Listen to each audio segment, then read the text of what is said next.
Hello everybody, this is ManuS and welcome to another Legends of Runeterra video. Today it's time to finally catch up on the second batch of spoilers.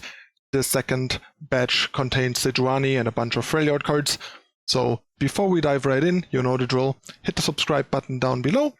And before we get started, I want to briefly introduce you to today's sponsor.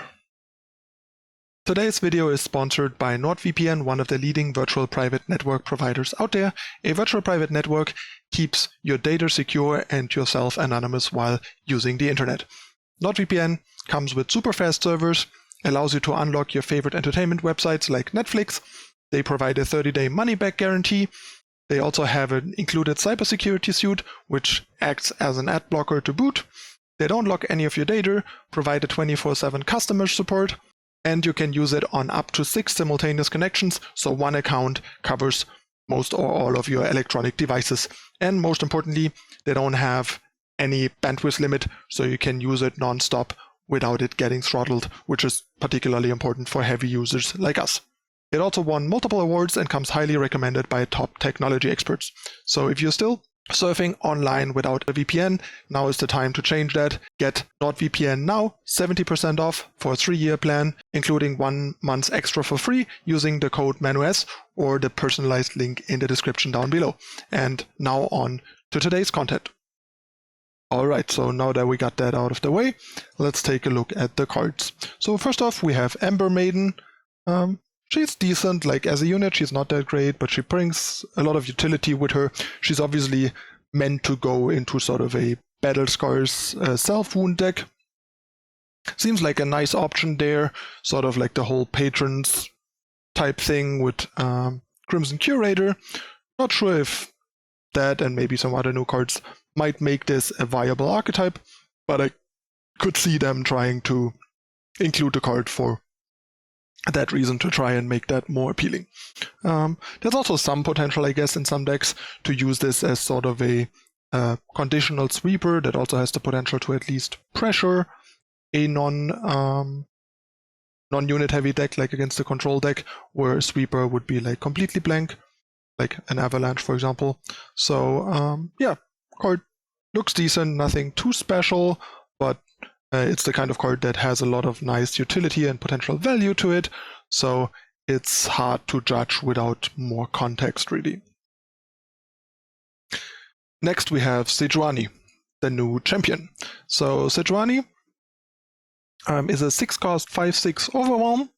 On play, she gives an enemy unit Frostbite and Vulnerable this round. Vulnerable is a new keyword, a new ability that will get introduced with the new set. It's basically reverse challenge. It makes a unit challengeable so that any unit can challenge it. So basically it allows you to kill a unit for free, because as long as you have a unit that can deal enough damage, because the Frostbite makes it so that the unit doesn't deal damage to your unit, and the Vulnerable allows your unit to force fight it.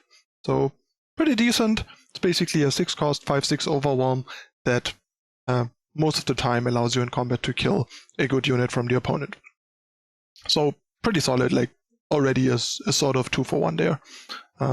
Pretty robust, 6 health, as we all know, for a 6-drop is really good from Hecarim.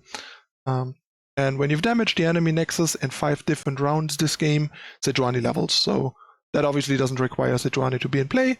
So if you play this on turn 6, you probably have done that at least like 3 times. If you build your deck around Sejuani, you might have done it more times and might have already like leveled Sejuani. Like if you really try hard, you can play a leveled Sejuani on 6, theoretically, if things go well. And if you level Sejuani, that's what she looks like. She turns into a 6/7 Overwhelm.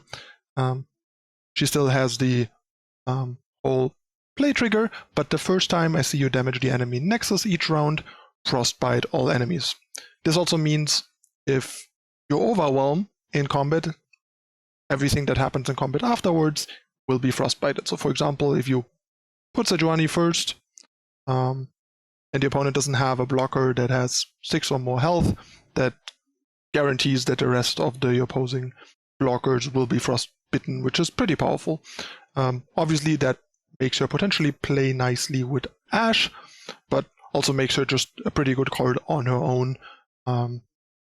Ironically, I think she only on surface level plays well with Ashe, because you want to level Ashe, and once you level Ashe, Sejuani is just basically a big unit, since the whole ability of Sejuani doesn't do that much anymore, because you want to frostbite the units before blocks, so they can't block because of Ashe.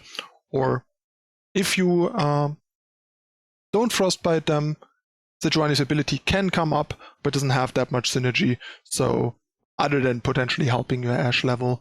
So there is some like minor synergy, but actually not as much as one might think. But yeah, Sejuani looks pretty nice, quite strong.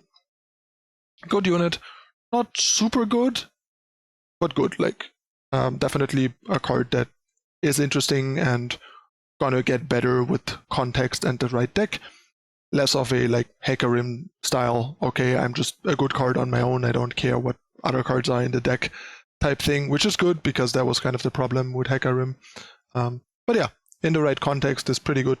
Nice stats, solid utility and everything. Pretty cool card. Alright, on to the next one. Next we have Stormcrow Ursine.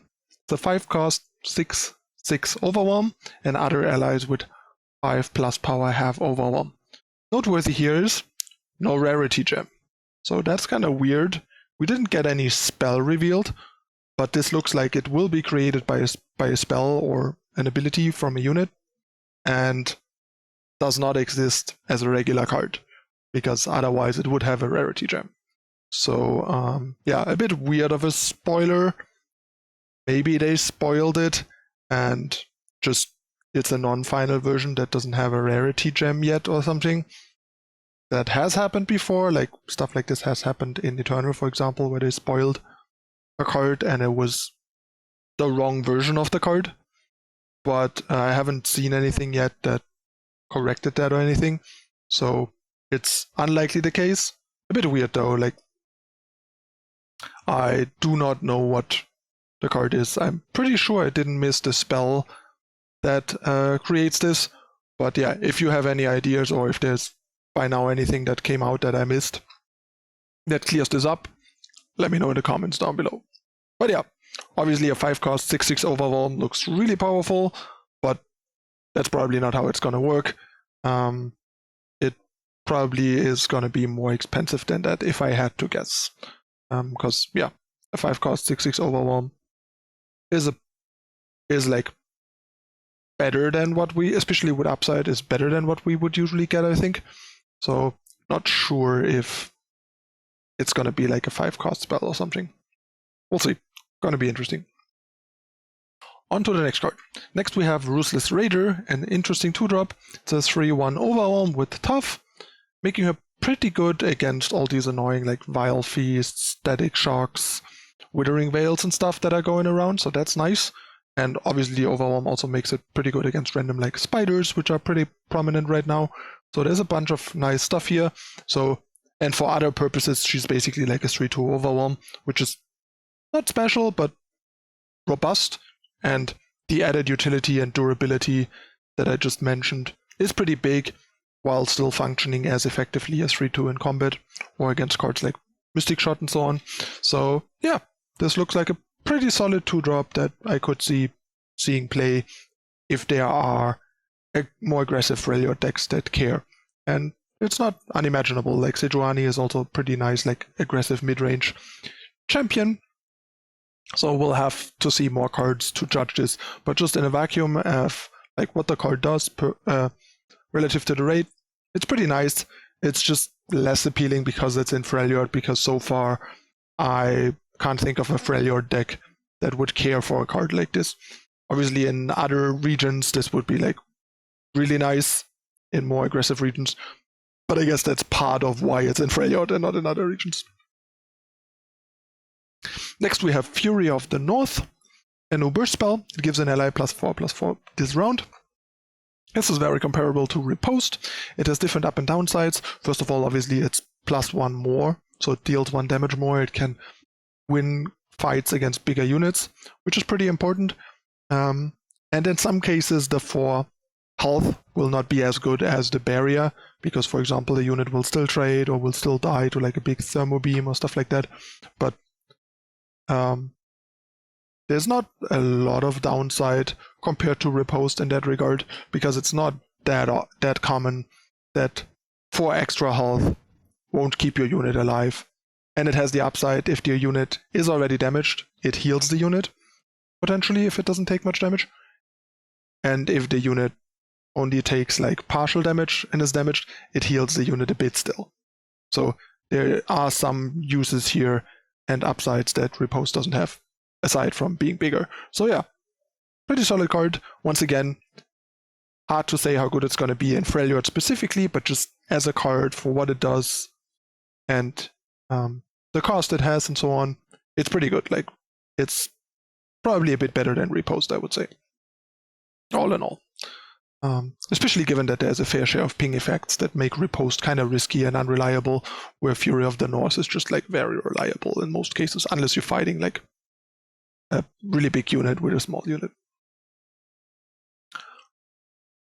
Alright, that's the spoilers from the Freljord badge, Sejuani and friends. We're gonna get the next spoilers, I think, tomorrow, so looking forward to that, as well as the patch notes for the last balance patch before release.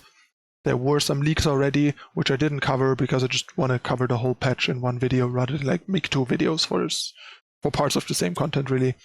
I don't think there is much downside to waiting a day or 2 at this point. Alright, so hope you guys enjoyed the review. Let me know in the comments how you like these review videos of the spoilers, and of course how you feel about these spoilers, the cards that I discussed, and my opinion of them and my thoughts on them. Alright, so on your way out, don't forget, hit the like button if you enjoy it, subscribe, turn on notification icon, share it with your friends, comment, give me some feedback, want to hear from you guys. And yeah, that's it again for this time. I'm your host ManuS. I thank you for watching, and I'll see you next time.